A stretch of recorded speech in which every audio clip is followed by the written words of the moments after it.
السلام عليكم. والله أنا ما أحب الوداع بصراحة يعني، بس من كلام الشيوخ من أول ما وصلنا وهم يتكلمون عن بر الوالدين، بذكر لكم قصة واقعية صارت معي مع أخوكم. أنا كان لي زميل صراحة، وكان موظف حارس أمن، مرتب 1500، له 5 أخوان، فتركوا أمهم، فشالها هذا الشخص، وكان مرتبه 1500 ومستاجر بيت 7000 ريال. والله العظيم يتسلف في الشهر ما يفوق راتبه عشان يجيب علاج السكر لأمه. اي والله عشان يجيب السكر، العلاج حق السكر لأمه. واحد منكم، واحد من اللي يتسلف منهم أنا يعني قريب منه صراحة.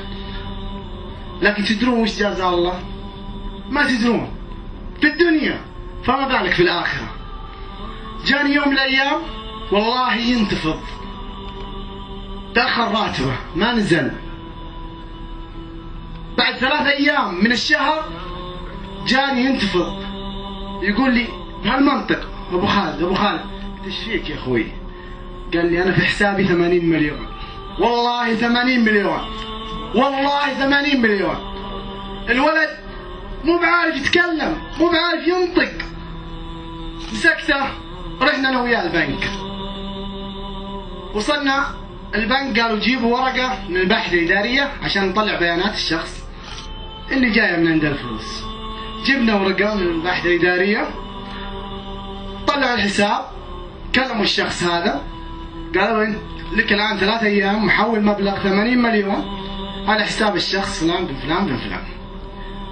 قالوا يا جماعة الخير أنا إنسان مصاب بالسرطان، ملياردير إماراتي، اخترت 7 أرقام حسابات في الخليج، وضعت في كل رقم 80 مليون وحلال محلل عليه. والله العظيم بهالمنطق،